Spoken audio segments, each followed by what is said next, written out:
절친에서 앙숙이 되어버린 여배우 탑보. 사위는 지 하나 뜨겠다고 언니를 팔아먹은 장희진과 졸지에 저격당한 이보영입니다. 배우 이보영과 장희진은 드라마 내 딸, 서영이에 함께 출연하면서부터 단둘만의 여행도 자주 다닐 만큼 친자매에 못지않은 관계로까지 발전했다고 하는데요. 장희진이 한 예능 프로그램에 출연 중 이보영과의 에피소드를 전하면서 한순간에 둘의 관계가 틀어지게 됩니다.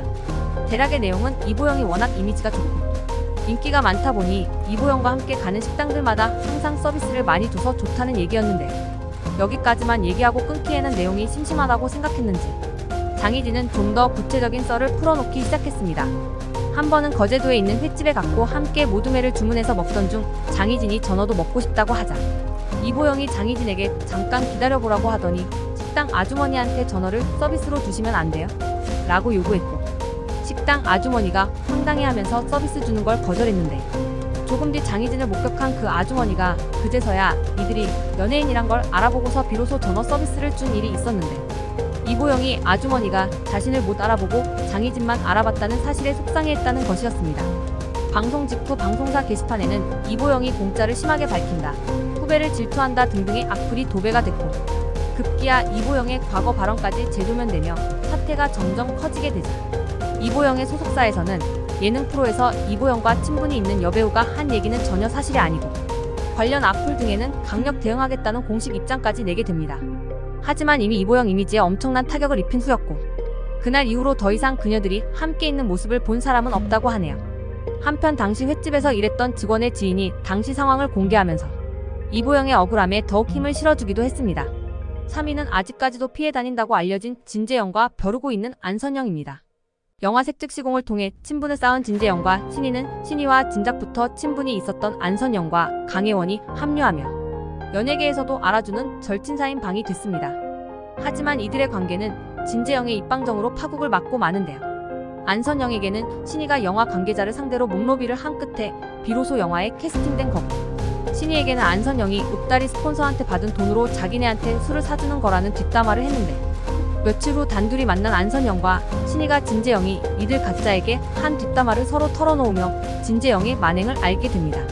이후 안선영은 진재영에게 사과를 받겠다며 진재영을 찾아다녔고, 안선영의 성격을 익히 잘 알고 있는 진재영이 안선영을 요리조리 피해 다니자 결국 안선영이 진재영의 미니홈피 방명록을 통해 공개적으로 그간의 사실을 폭로하면서 그녀들의 숨기고 싶던 사생활이 만천하에 공개되어 버리게 됩니다.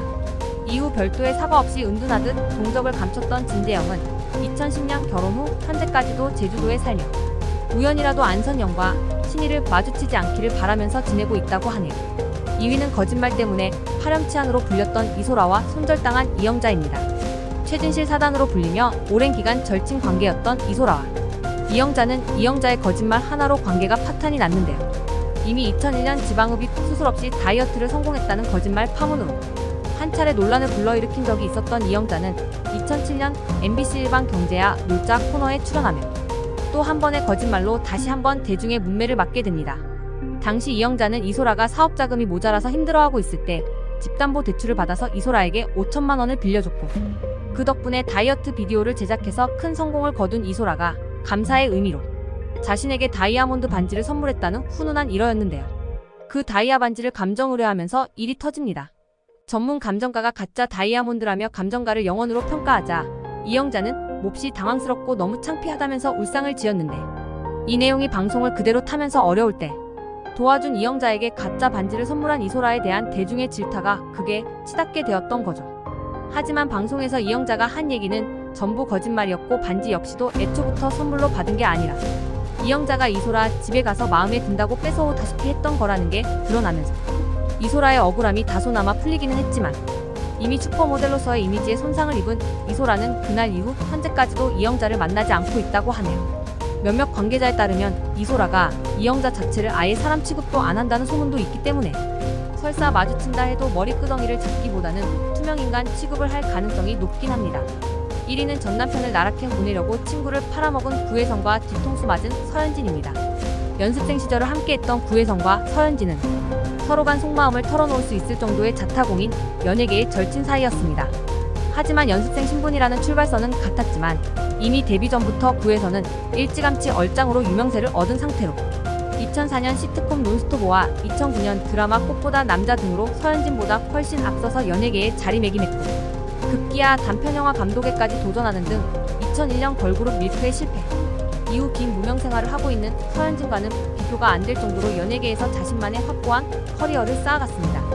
그러기에 잘나가던 구혜선과 오랜 공백기를 갖고 있던 서현진 사이에서는 굳이 서로가 정리하지 않아도 자연스럽게 형성된다는 일종의 친구 간 서열 관계가 점차 싹트기 시작하면서 언젠가부터 주변 사람들이 보기에는 친구라기보다는 마치 공주와 시녀의 관계처럼 보였다고 하는데요.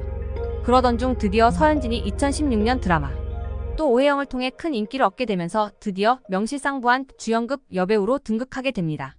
하지만 절친의 성공을 자신의 일처럼 기뻐해줬을 법도 했던 구혜선에게 있어서 서현진은 여전히 자신이 맘대로 해도 되는 무수리 같은 존재로 느껴졌던 것 같습니다. 2019년 구혜선이 자신의 SNS를 통해 남편인 안재현과 여배우의 연문설에 이어 섹시하지 않은 젖꼭지 발언 등의 자극적인 폭로를 하면서 진흙탕 공방을 이어갔었는데요. 폭로 초기 안재현의 여성 편력을 질타하고 구혜선의 처지를 안타까워하던 대중은 끊임없이 이어지는 폭로에 피로감을 느끼게 됩니다. 폭로 과정에서의 각종 거짓말이 속속 드러나게 되면서 점차 구혜선을 허언증 말기로 취급하기 시작했습니다. 그러던 차에 구혜선의 편을 드는 한 장의 진술서가 모 커뮤니티 게시판을 통해 공개됩니다. 진술서에는 드라마 출연진이 모인 자리에서 안재현과 여배우 어씨가 연인관계와 다름없는 신체 접촉을 나눴고 급기야 드라마 종방연 때는 안재현과 여배우 어씨가 한둘이 새벽 시간에 다른 건물로 이동하는 것을 목격했다는 등의 진술이 자세하게 기록되어 있었는데 정작 논란은 내용도 내용이지만 이 진술서의 진짜 작성자가 누구냐는 것으로 불거지게 됩니다. 진술서 상으로는 2020년 4월 서현진이 작성한 것으로 되어 있었지만 정작 서현진은 해당 진술서를 작성한 적이 없다고 밝혔기 때문인데요. 게다가 공개된 진술서는 실제 법원에 제출되는 진술서의 양식과도 전혀 다르고 폭로된 시기 역시 굉장히 미묘했는데 1년 4개월간 칩거 생활을 하던 안재현의 방송 복귀 시점에 딱 맞춰서 폭로됐던 것이었습니다. 이에 연예부 기자 추신부 유튜버는 진술서 원본을 구혜선 본인만 갖고 있다고 했는데 유출된 전과 서현진 본인과 서현진의 소속사에서 진술서 작성 자체를 부인한 점을 들어 구혜선의 자작극이 아닌지에 대한 의문을 제기했고 이에 구혜선이 제기한 고소건에서 최종적으로 무혐의 처분을 받아내며 구혜선이 벌인 자작극이라는 의혹에 신빙성을 더하기도 했습니다. 만약 진술서가 서현진의 동의 없이 작성된 게 맞다면 명문도 모른 채 엉뚱하게도 자신을 지저분한 사건에 연루시킨 구혜선을 찾아가서 머리끄덩이를 잡아 뜯어도 구혜선으로서는 할 말이 없을 것 같은데요.